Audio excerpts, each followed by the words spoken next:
Eh bien, bonjour, bienvenue dans cette web rencontre consacrée ce soir au secteur de l'industrie. Je suis Sophie Lavie, je suis chargée de mission pour l'association FET, Femmes, Égalité, Emploi, une association qui mène des actions pour faire progresser l'égalité professionnelle entre les femmes et les hommes. Et nous faisons un travail assez important sur la mixité des formations et des métiers. Donc, nous avons choisi de vous présenter des métiers encore peu féminisés. Tout au long de cette semaine, nous vous proposons des web rencontres qui remplacent notre traditionnel forum métier, le carrefour des carrières au féminin.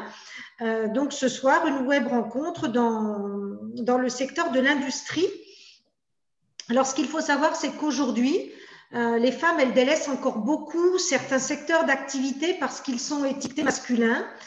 Ce sont pourtant des secteurs qui leur sont ouverts et qui sont autant, voire plus porteurs que certains métiers très féminisés. Alors, c'est le cas de l'industrie, où les femmes représentent environ 13% des techniciens. Sur les fonctions en maintenance, elles ne sont que 15%, et sur celles en lien avec la production, la fabrication ou encore l'exploitation, elles ne sont que 13%. Et on retrouve environ 22% de femmes dans le secteur de la métallurgie, tous métiers et qualifications confondues. Alors ce soir, nous avons la chance d'avoir avec nous 5 professionnels et donc vous allez pouvoir découvrir 5 métiers différents. Donc une responsable process, une ingénieure process, une planificatrice de production, une responsable sécurité environnement et une responsable de chaîne d'approvisionnement. Donc je vais donner la parole pour commencer à Madame Gorin, donc, qui est responsable process.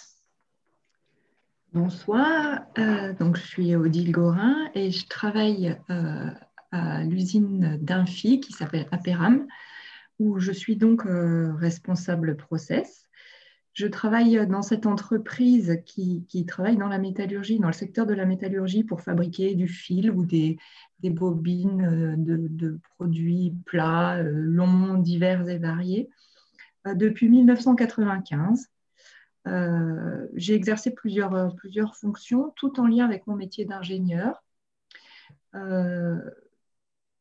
Ma mission actuellement, c'est en tant que responsable process transformation à chaud, ce qui est à peu près incompréhensible pour les gens qui ne travaillent pas directement sur le sujet. Ma mission, c'est de trouver et de communiquer les recettes de cuisine pour transformer du métal à partir de blocs pour en faire du fil ou des produits plus plats, suivant l'utilisation qu'on veut en faire. Ça va après dans tous les domaines qu'on peut imaginer, de l'automobile à l'aérospatial, au domaine du pétrole. Et on fait des vis ou du fil qui sera soudé ou des pièces pour des boîtes de vitesse de voiture. Enfin, le panel est très, très varié. Et il faut transformer du métal pour arriver à faire tout ça, lui donner les bonnes caractéristiques. Et mon rôle, c'est de trouver la meilleure façon de faire, tant en termes d'efficacité, de productivité, de qualité et de coût, évidemment, parce que dans le milieu de l'industrie, ce sont des termes qui sont toujours importants. Aujourd'hui, être responsable process et plus simplement ingénieur process, c'est le privilège de l'âge. Je travaille en encadrant une équipe de 8 personnes, donc 2 ingénieurs et 6 techniciens. Et notre équipe process, elle travaille évidemment beaucoup en équipe aussi avec tous les autres secteurs de production de l'entreprise, de qualité, de logistique, de tous les autres services techniques de maintenance, etc., qu'il peut y avoir dans l'entreprise. Donc la mission de l'ingénieur process, mais de l'ingénieur de façon générale, c'est évidemment de travailler en équipe avec toutes les autres composantes de l'entreprise dans laquelle il est. Pour moi, les qualités qu'il faut avoir ou ce qui me plaît le plus dans ce métier, outre le fait de travailler en équipe et tous les contacts humains qui vont avec, c'est la curiosité. Ça fait 25 ans que je suis dans ce métier-là et je suis toujours aussi curieuse. J'ai toujours autant envie d'apprendre de nouvelles choses, d'apprendre à fabriquer de nouveaux produits. La métallurgie, c'est pas du tout ringard, on en découvre tous les jours. Et puis sinon, classiquement, je pense que pour être ingénieur, il faut avoir des capacités d'analyse et de synthèse. Et donc, il faut s'exercer à les mettre en œuvre au quotidien, ce que j'essaye de faire. Donc, globalement, voilà ce que je pouvais vous dire pour présenter de façon très, très générale ce que moi je trouve intéressant dans mon métier. Mais je ne sais pas si, Madame Lavis, Très si vous bien. voyez d'autres choses à...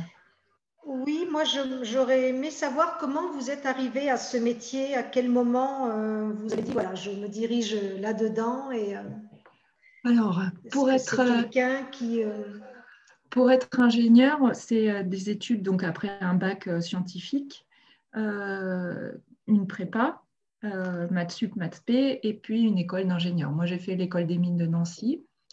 Et Nancy, c'est une région où il y avait encore des mines à l'époque et beaucoup d'industries sidérurgiques.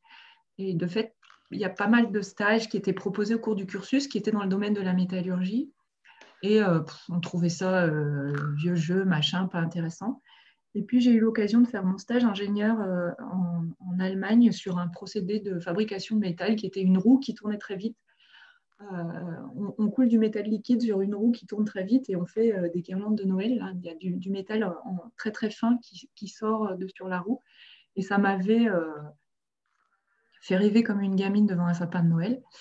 Et je m'étais dit, mais c'est super intéressant ces procédés-là. Et j'avais cherché où est-ce qu'il y avait d'autres roues de ce type-là. Et il se trouve qu'il y avait un prototype en France, à Infy. Donc, et oui. Et j'ai postulé pour cette raison-là à Infy en candidature spontanée en disant que j'aimais, enfin, que j'étais consciente de l'alternative proposée par ce procédé-là et que ça m'intéressait beaucoup de travailler dessus. Et j'ai été prise à Infy, pas du tout sur ce sujet-là, hein, pour m'occuper de métal liquide et c'était passionnant aussi. Et je ne suis pas ressortie du métal depuis cette période-là. J'avais envie, en étant ingénieur, outre la partie technique, un peu carrée, comprendre, chercher des solutions à des problèmes, j'avais envie de rester dans des domaines très, très bruts, basiques. Si je n'avais pas travaillé dans le métal, j'aurais cherché à travailler dans le milieu du bois ou dans le milieu de l'eau. Mais ça, c'est une question de caractère intrinsèque. Après, c'est pas... Voilà. Donc, c'est par, par opportunité, évidemment, et par goût fondamental aussi.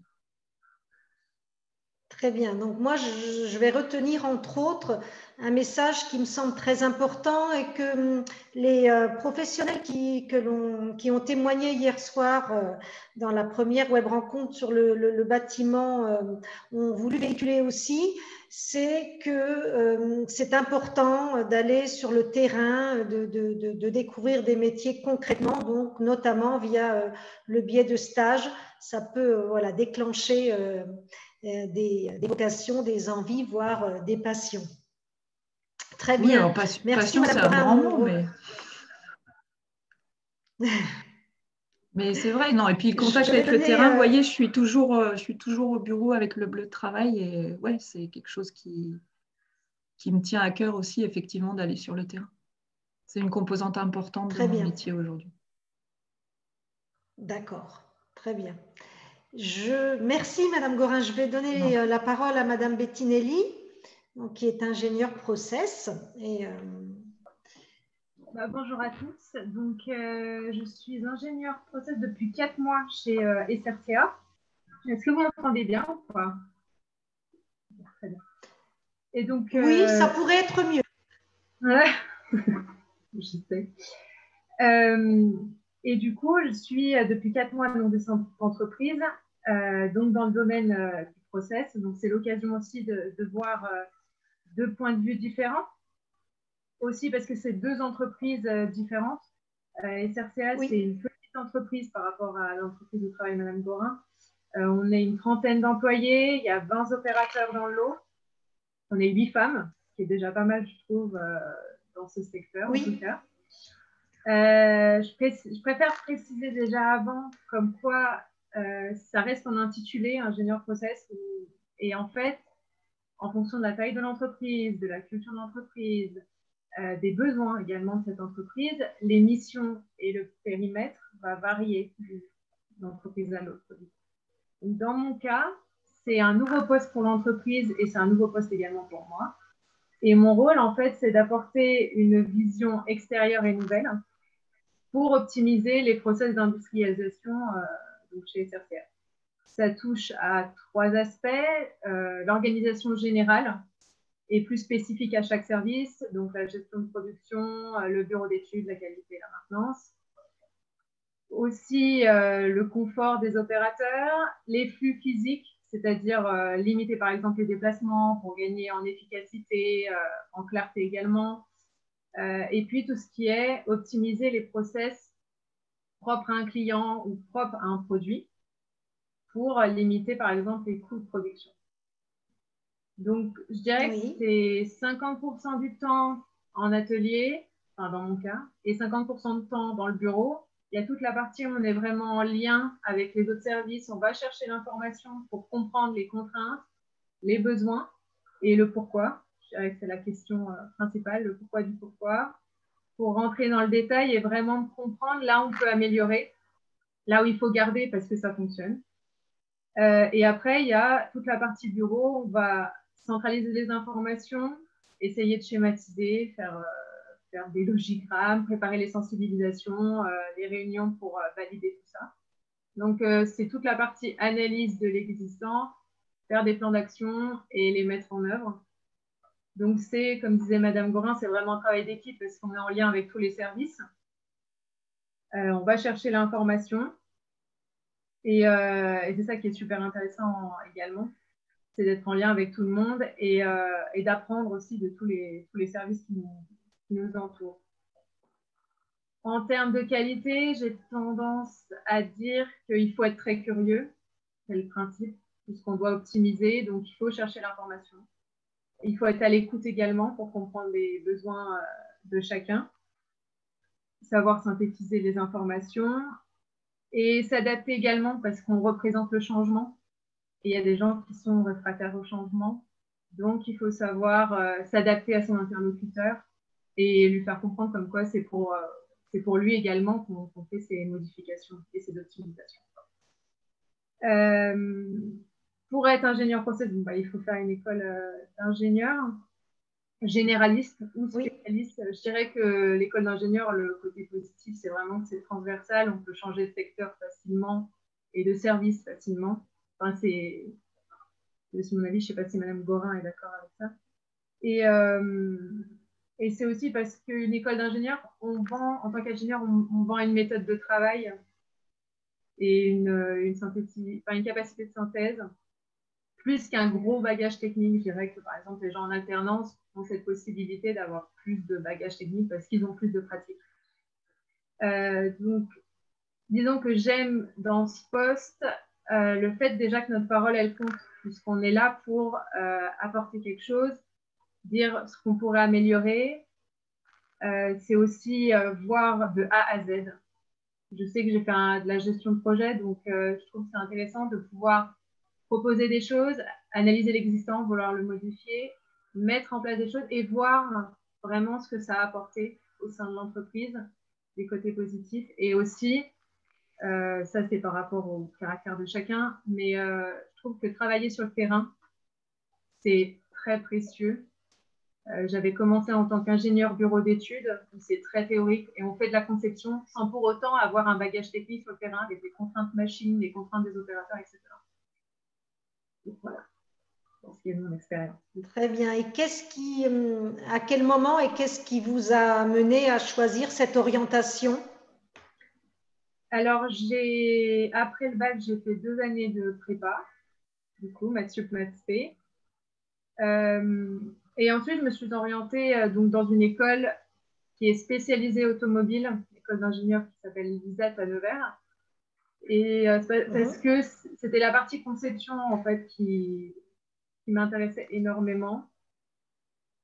Et ensuite, on va dire que c'est des opportunités qui petit à petit m'ont fait rentrer plutôt au bureau d'études, conception, carrosserie, etc. pour finalement arriver chez SRCA où il y a ce côté pratique et où on apprend des choses qu'en bureau d'études, ou même en sortant d'école d'ingénieur, on n'a pas le côté terrain.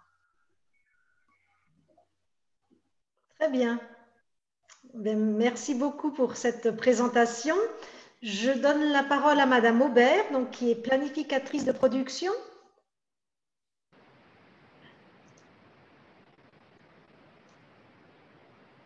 Madame Aubert. Ton micro, Angélique.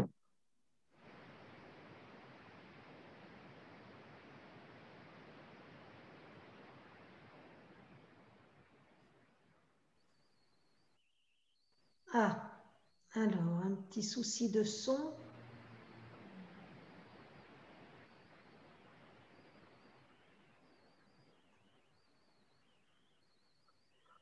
Bon, on va peut-être laisser Madame Aubert chercher une solution et puis du coup,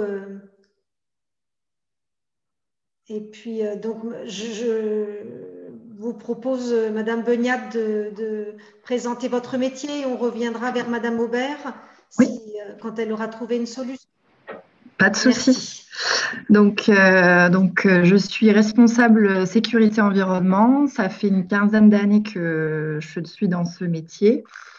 Donc, le rôle du responsable sécurité environnement ou du technicien sécurité environnement, ça va être de conseiller l'entreprise et de mener des actions en fait pour éviter ce qu'on veut éviter dans l'entreprise, c'est-à-dire des accidents du travail, des maladies ou des atteintes aussi à l'environnement au sens écologique du terme quand une entreprise produit. Donc l'entreprise aujourd'hui, elle doit produire, elle doit apporter des bénéfices, mais elle ne doit pas porter atteinte à la santé de ses salariés ni à la rivière qui est à côté ou à l'atmosphère, etc.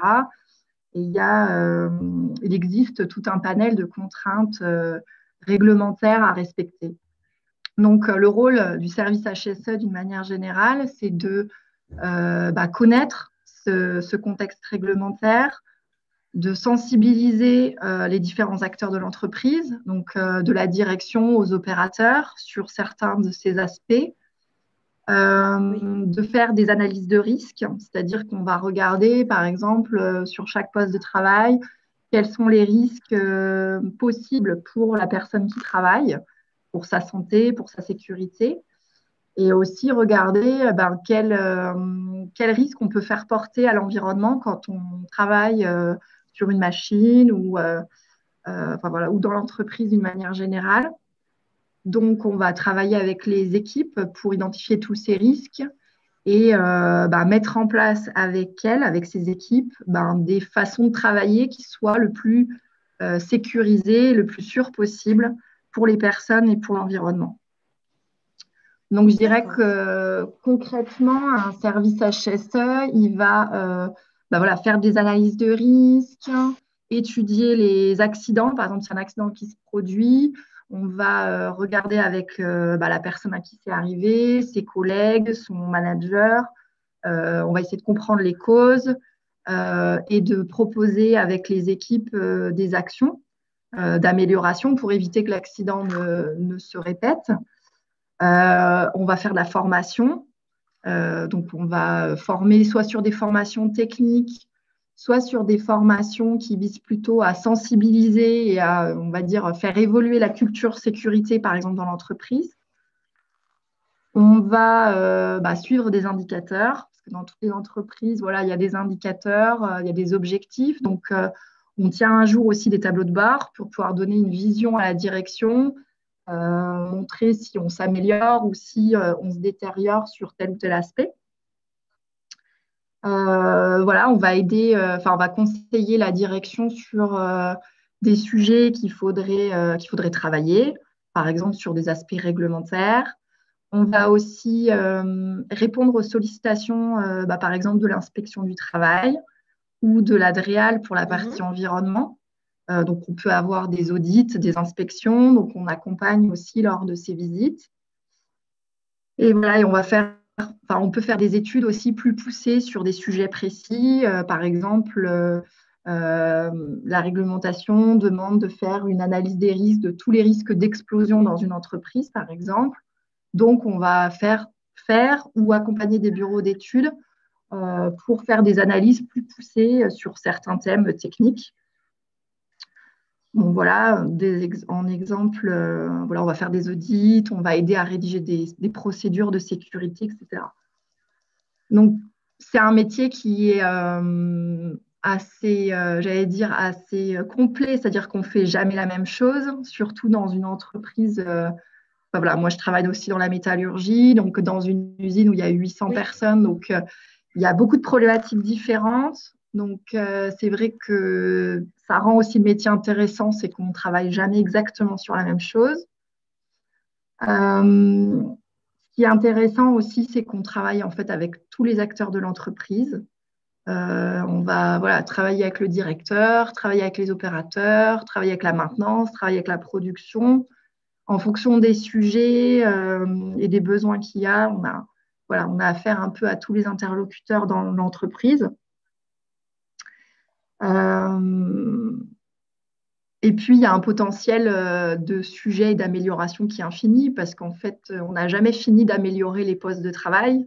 Il y a toujours des nouveautés techniques voilà, il y a toujours de nouvelles choses à apporter. Donc, même quand on a traité un sujet il y a 5 ans, des fois, on y revient en disant on pourrait aller encore plus loin. Voilà. Donc, je pense que c'est le genre de métier qu'on peut choisir si, je pense qu'il faut avoir un peu la foi quand même sur la sécurité, dans le sens où il faut y croire soi-même, parce qu'on va être, le rôle principal du responsable ou n'importe qui travaille dans un service HSE, ça va être quand même de continuer constamment à challenger l'entreprise, les équipes sur la sécurité, parce que c'est quelque chose qui n'est jamais acquis. Il faut tout le temps resensibiliser, reformer, réaffirmer que c'est important de respecter la consigne ou de mettre ses EPI parce que voilà, ça nous protège de telle ou telle chose. Donc, il faut être tenace, mais en même temps, il faut aussi savoir écouter les gens parce que voilà, effectivement, le changement, c'est des choses qui se font sur plusieurs années. On a besoin aussi, les gens ont aussi besoin qu'on prenne en compte leurs contraintes. Voilà, on ne peut pas leur dire tu fais comme ça et c'est pas autrement. Il faut passer du temps à échanger avec eux, à prendre en compte leurs idées, à les aider à les mettre en place. Donc, je pense qu'il faut être, comment dire, il faut être à l'écoute, avoir quand même de l'empathie, tout en étant ferme quand il faut être ferme, parce que derrière, c'est quand même l'application de règles, et une fois qu'on a défini la règle, il faut qu'elle soit respectée. Donc, il faut être quand même rigoureux, parce qu'on est aussi on est l'exemple dans l'entreprise, c'est-à-dire que si je ne respecte pas les règles, je ne peux pas être pertinent pour dire aux gens il faut respecter les règles. Donc, il faut être rigoureux, exemplaire. Voilà, mais c'est aussi un métier où il y a beaucoup d'échanges, il y a beaucoup d'humains en fait derrière tout ça, parce que voilà, on travaille sur le comportement de chacun en fait, et ça en fait un métier très très intéressant. Voilà, donc aujourd'hui, il y a plein de parcours, il y a des DUT HSE, il y a des licences HSE, on peut aller jusqu'au master ou au diplôme d'ingénieur HSE. Maintenant, il y a plein de parcours tout près. Bon, moi, je n'ai pas fait tout à fait ce parcours-là, puisqu'à la base, je suis juriste, donc j'ai fait la fac de droit, très classiquement, j'allais dire. Sauf que quand je me suis spécialisée, en fait, je me suis tournée tout simplement vers le droit de l'environnement par affinité personnelle sur ce sujet-là. Et pareil, j'avais choisi un master avec un stage. Et voilà, donc j'ai fait mon stage à Infi parce que le stage qui m'était proposé était très intéressant, très concret, etc. Et en fait, ça m'a plu de rester dans le côté mise en application du droit et pas seulement dans le côté théorique. Voilà, c'est mon stage qui m'a donné envie d'appliquer sur le terrain, en tout cas d'aider les équipes, puisque ce n'est pas moi qui travaille directement, mais d'aider les équipes à mettre en œuvre sur le terrain ce qui est demandé par la réglementation. En fait. Donc, c'est comme ça que je suis restée à Infi et que je me suis retrouvée au service HSE. Voilà. Mais maintenant, il y a des diplômes plus directs, on va dire, pour faire ce métier. Mhm. Et j'ai lu que c'était un métier qui se féminisait de plus en Oui, plus. C'est ça, hein? oui, Mhm. c'est vrai. Et je pense qu'il ne faut pas avoir peur. Enfin, voilà, les femmes ne doivent pas du tout avoir peur de ce métier dans le sens où, enfin, moi, je trouve que c'est une force dans mon métier d'être une femme. Dans le sens, alors quand je travaille, enfin, la plupart des opérateurs Infi sont quand même des hommes. Et je trouve que ça m'a toujours plutôt servi dans le sens où on arrive à faire passer des messages aussi. Euh, enfin, voilà, on arrive bien à faire passer des messages auprès du public masculin. Voilà, à condition toujours ben, voilà, de respecter les gens, de les écouter. Voilà. Mhm. Très bien, très très bien. Bien, je vous remercie beaucoup, Madame Beniat. Est-ce que Madame Aubert Oui, peut est-ce que vous prendre la m'entendez? parole? Mais formidable. Très très bien. Parfait. Alors voilà, alors je suis planificatrice de maintenance et non pas de production. Du coup, je travaille au service Ah, pardon. maintenance d'Aperam. Il n'y a pas de souci. Oui. Au service maintenance d'Aperam Infi. Donc voilà, les services maintenance sont en général pourvus que d'hommes. Je suis la seule femme effectivement dans le service maintenance sur le poste donc Oui. de planification. Alors je prépare et je réalise des plannings chaque semaine. Je planifie des opérations de maintenance préventive, c'est-à-dire de l'entretien de machines, d'installation. Comme sur nos voitures, on fait des visites et des contrôles réguliers afin d'effectuer, qui sont à effectuer pour éviter justement des pannes. Et là, c'est la même chose. On entretient les machines pour éviter justement qu'elles ne tombent en panne. Donc, il faut planifier ces opérations de maintenance et les attribuer à nos équipes de maintenance donc sur le terrain. Il faut également planifier des opérations dites curatives, donc les réparations aussi qu'il y a quand même à faire malgré tout. Et voilà. Oui. Et ces opérations de maintenance préventive et curative sont attribuées, comme je vous disais, donc à des agents de maintenance en équipe postée. Donc cette planification se fait sur des installations disponibles. Donc quand la production ne se sert pas en fait est à l'arrêt et ne se sert pas des machines, des fours, ici à Infi. Pendant essentiellement ici le week-end ou bien les arrêts d'été, d'hiver. Donc voilà, donc chaque semaine, les week-ends, il faut préparer le travail en fait pour nos équipes de maintenance. J'assure aussi les bilans, les suivis, les indicateurs qui sont à réaliser pour fiabiliser notamment notre outil commun à tout le service maintenance qui est SAP, donc sur informatique, et pour reporter les travaux qui n'ont pas été effectués les semaines précédentes et pour assurer donc la bonne réalisation et la maintenance de nos équipements.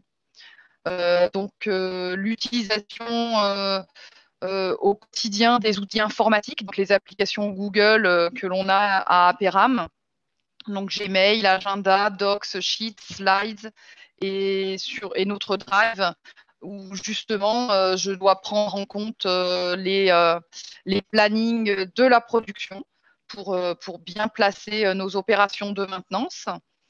Je travaille en collaboration avec les techniciens de maintenance de mon service, des techniciens de zone qui connaissent en fait des zones géographiques avec certains endroits, certains fours, certains autres endroits, certains autres fours. Donc, c'est attribué à différents techniciens pour qu'ils maîtrisent bien leur zone et leurs installations. Ils utilisent SAP et voilà, eux aussi. Je récupère ces informations donc à travers cet outil informatique. je travaille aussi avec d'autres services de l'entreprise, justement comme la production, la sécurité, les achats, avec des entreprises extérieures aussi qui viennent justement faire de la maintenance au sein d'Aperam. Ce n'est pas toujours interne, c'est aussi en externe. Donc voilà, je le remets aussi sur le planning de maintenance, hein, qu'on ait conscience en fait des coactivités des entreprises extérieures. Chaque semaine, je dois prévenir l'accueil Aperam pour laisser rentrer les entreprises extérieures, justement, quand justement l'usine est fermée et il n'y a pas de production. Donc, il faut vraiment que l'accueil soit au courant de qui a le droit de venir travailler en extérieur dans l'usine. Voilà, j'ai d'autres missions aussi dans mon rôle de planificatrice. Je dois réaliser d'autres plannings, des plannings d'entreprises extérieures sous contrat bordereau. Voilà. Il y a des contrats avec certaines entreprises. C'est en lien avec la maintenance, avec les achats. C'est acté pour que ce soit telle ou telle entreprise qui intervienne. Donc, je dois leur donner de la visibilité et que l'on évite qu'Aperam évite des pénalités. Il y a des règles à suivre. Je saisis des EVR pour le service maintenance. Enfin, voilà, c'est différents rôles en fait sur ma fonction, sur mon métier. Oui. Je dois assurer la communication de mes indicateurs. Je dois faire le bilan donc, des opérations du week-end. Je remplace aussi en partie le magasinier de maintenance quand il est absent, sauf sur le chargement, déchargement des camions, ni sur la manutention des palettes ou charges lourdes. C'est surtout informatiquement, je réceptionne en fait dans SAP toujours les marchandises que l'on reçoit quand il n'est pas là. Oui. Je réalise aussi des modes opératoires par rapport à justement mes connaissances en tant que planificatrice sur Google Docs pour pouvoir le partager à l'ensemble de mes collègues. Voilà, et actuellement, je réalise aussi des demandes d'achat sur tout le site d'Aperam Infi dans SAP par rapport au Covid-19, sur tous les besoins qu'on peut avoir en approvisionnement pour de la désinfection et autres besoins en gants, en masques sur l'ensemble du site. Et donc là, je travaille en collaboration aussi avec les achats qui me font part aussi des besoins de différents secteurs pour que je puisse saisir les demandes d'achat. Et je fais aussi actuellement le suivi des PDP donc annuels. Voilà, donc pour vous montrer qu'en fait, c'est assez dense. C'est aussi ce qui me plaît en fait dans mon métier, cette diversité. Donc, je travaille autant en collaboration avec un petit peu tout le monde et tous les services, mais aussi avec une grande autonomie. Il y a beaucoup d'échanges avec différents interlocuteurs. C'est aussi ce qui me plaît beaucoup dans ce métier. Voilà. D'accord. Qu'est-ce que je peux vous dire de plus qu'il y a beaucoup de paramètres comme ça à appréhender, à prendre en compte. Alors, moi, je suis arrivée à ce métier justement. Alors, pour ma part, le parcours de formation, c'est commercial au départ. Et ensuite, mon parcours de vie a fait que voilà, ça a été complété par diverses expériences dans le commerce au départ, puis en secrétariat comptable et commercial. J'ai aussi fait de l'industrie en tant qu'agent de production. Voilà, entre deux missions. J'ai fait du secrétariat de maintenance à la SNCF sur de la mise à jour de documents de maintenance au départ. Et ensuite, j'ai intégré en fait un gros projet qui est devenu national sur la dématérialisation de documents de maintenance. Donc voilà, mon expérience en documentation de maintenance avait démarré à ce moment-là. Et voilà. Et ensuite, je me suis proposée sur une mission à Aperam et j'ai atterri aux achats. Et ensuite, il y a eu une opportunité à la fin de ma mission aux achats une opportunité sur un poste de planificateur outrice à ce moment-là de maintenance. Je me suis proposée et voilà, donc a priori j'avais les compétences requises pour tenir ce rôle. Et j'ai donc basculé sur ce métier qui aujourd'hui, je trouve, me correspond bien parce que justement, il fait appel à tout ce que j'ai pu apprendre au fil des années dans mes différentes missions, justement à travers cette partie administrative, le sens du contact par le commercial, l'écoute, les échanges, l'adaptabilité en général. Donc voilà tout ce dont on peut avoir besoin dans ce rôle de planificatrice. D'accord. Voilà. Très très bien. Merci beaucoup, Madame Aubert. Et ben donc on va finir la présentation avec Madame Varem. Par diverses expériences, j'ai aussi fait de l'industrie de mission. J'ai fait de maintenance au départ et ensuite j'ai. Madame Varem? Oui, oui. Non, j'écoutais Angélique, je croyais qu'elle n'avait pas fini. Oui, moi aussi, je sais. Bonjour, donc je reprends la main parce que moi j'ai un petit support. Il faudrait me donner la main, s'il vous plaît. Ça me permettra de tricher un petit peu. Voilà, c'est bon.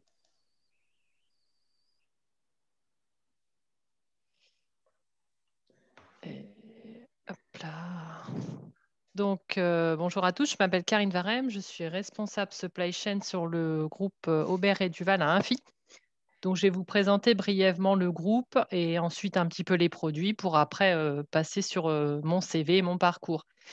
Donc, le groupe Aubert et Duval fait partie du groupe mondial Eramet Haute Performance Alliage. C'est un groupe qui fabrique essentiellement des produits pour l'aéronautique, le nucléaire, tout ce qui est défense, le spatial, l'automobile.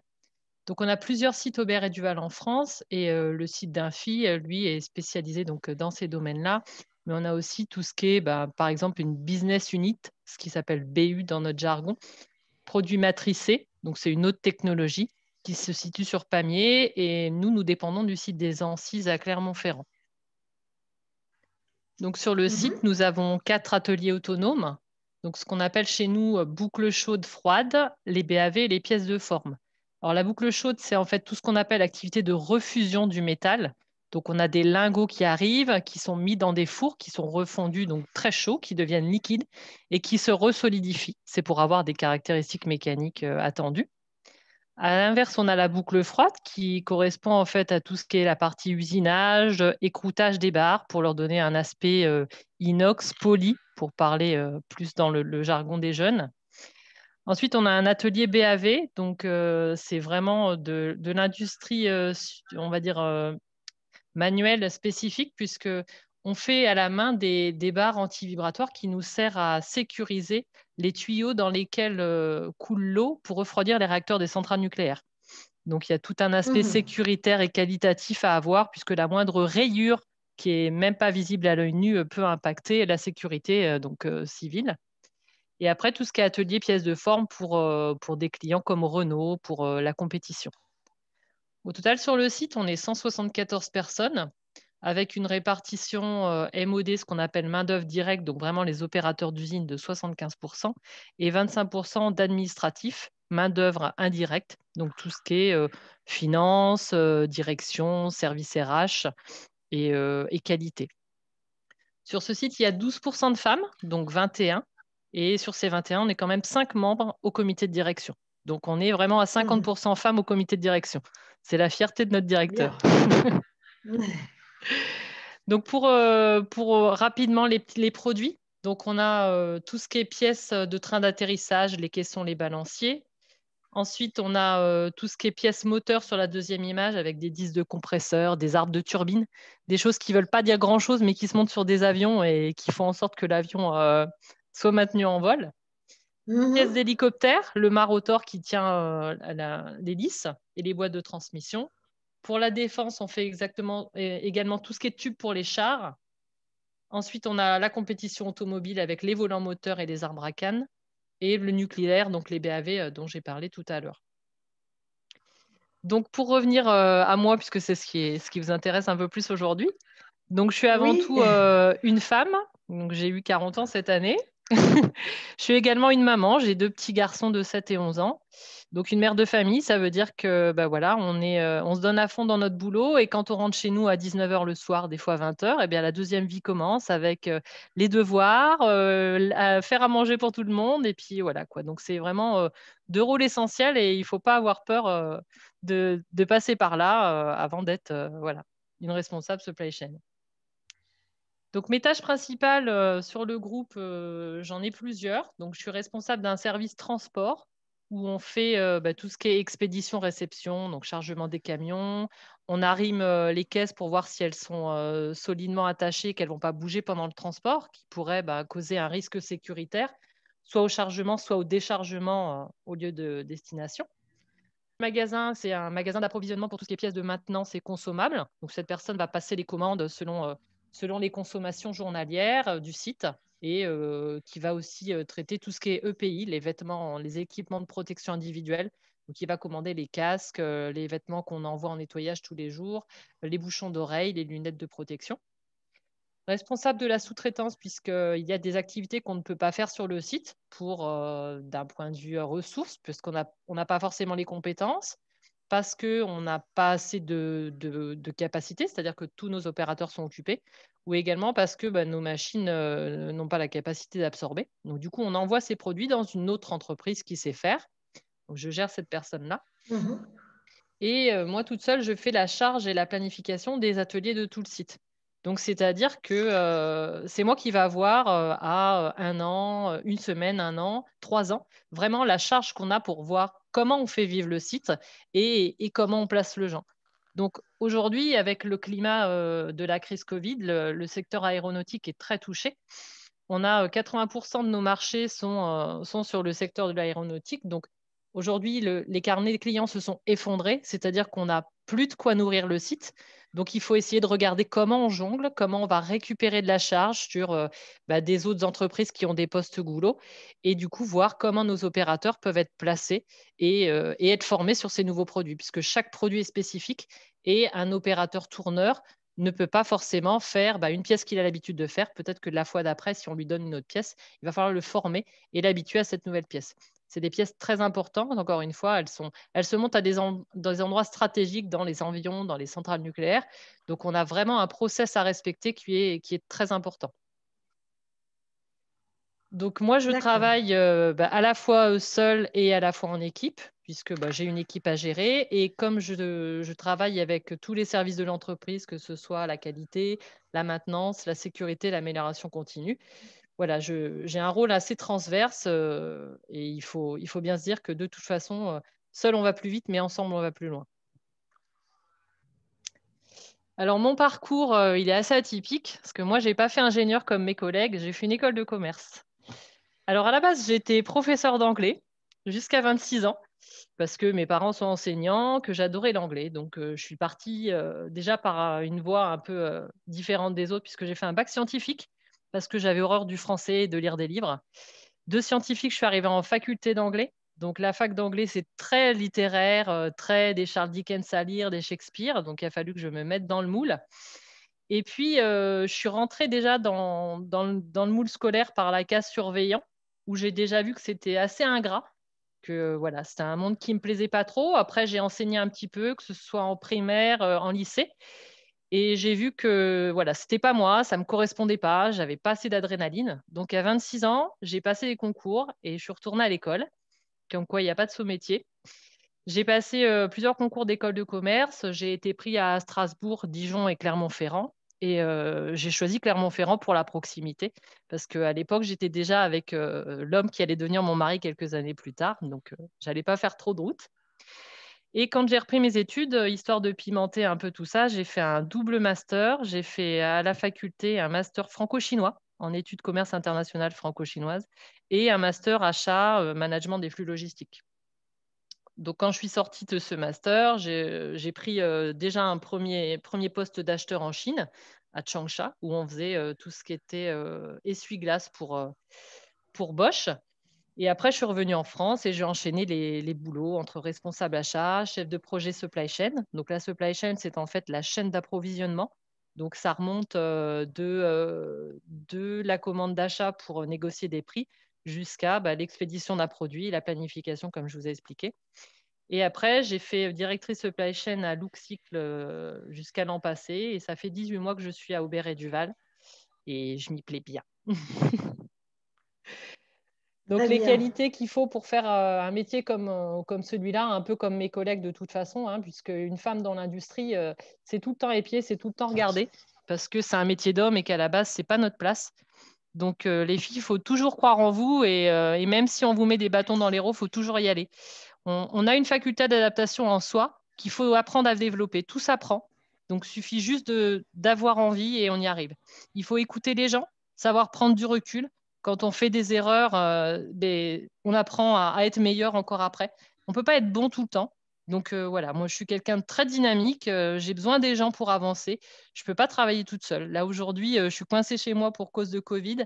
Et j'ai qu'une hâte, c'est de retrouver mes chaussures de sécurité et d'aller sur le terrain voir les collègues. Voilà, c'est bon pour moi. Eh bien, merci beaucoup, Madame Varem. Moi, pour conclure cette rencontre, j'aimerais bien que vous transmettiez un message aux jeunes filles pour rendre l'industrie un peu plus attractive. On le voit bien sur les manifestations que l'on fait, c'est pas le secteur qui remporte le plus qui attire le plus. Donc, qu'est-ce que vous pourriez dire pour en fait que les jeunes filles franchissent un peu cette barrière et aillent se renseigner sur les métiers de l'industrie? Qui est-ce qui veut dire un petit mot là-dessus?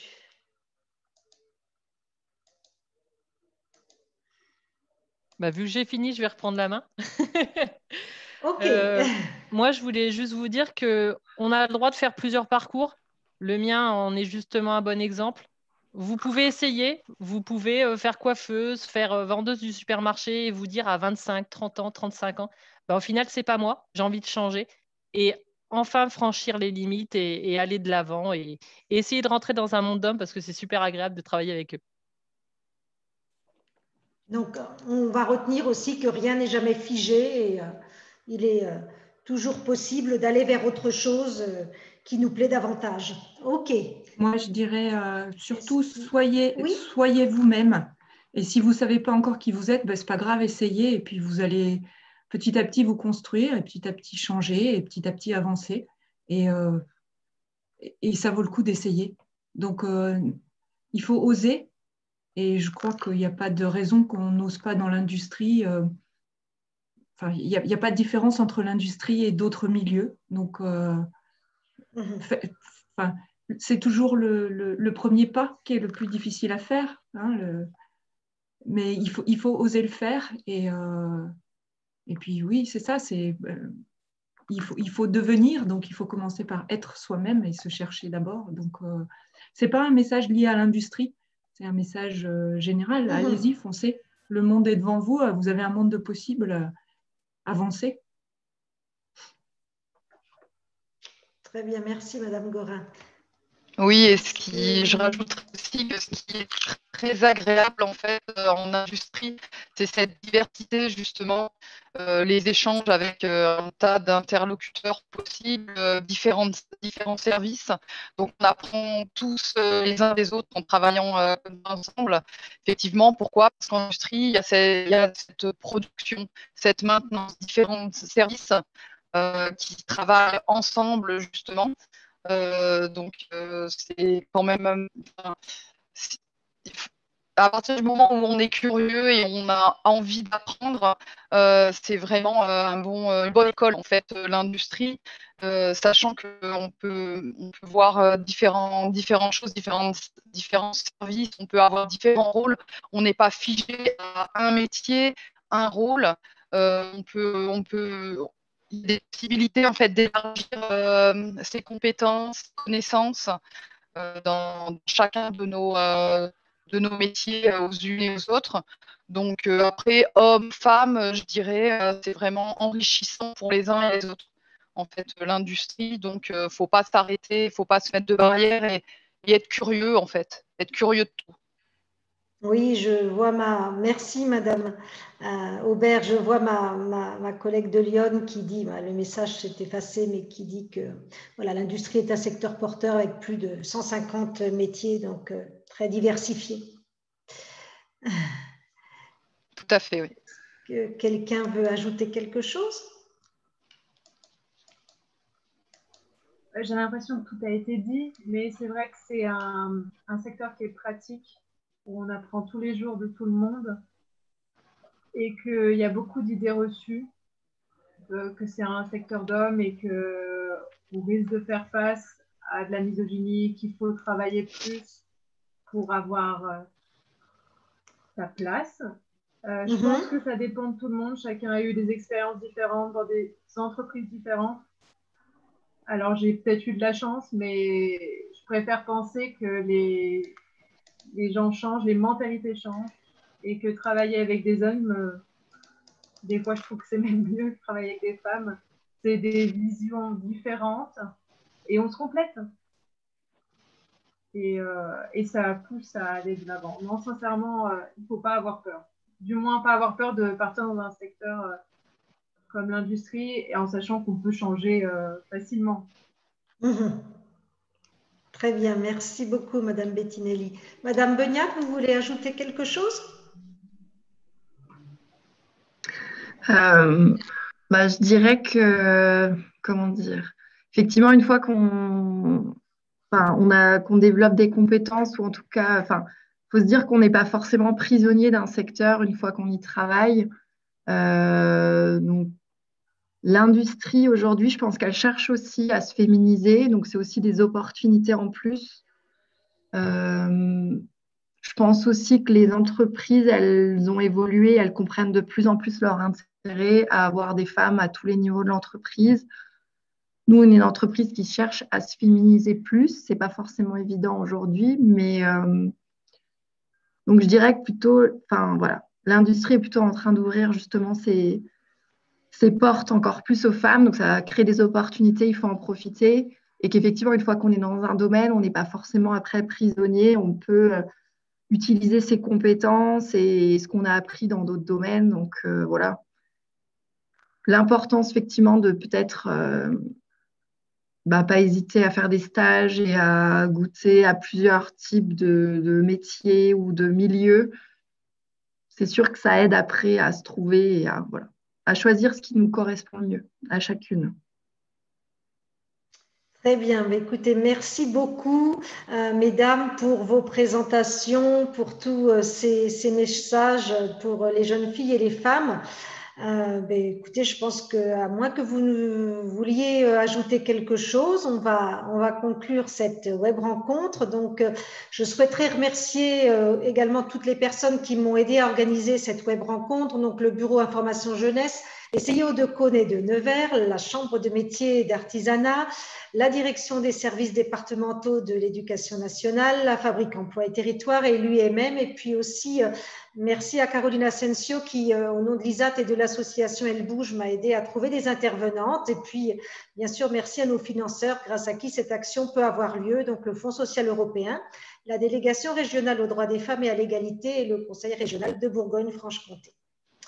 Voilà. Merci beaucoup, mesdames. Excusez-nous de vous avoir mobilisé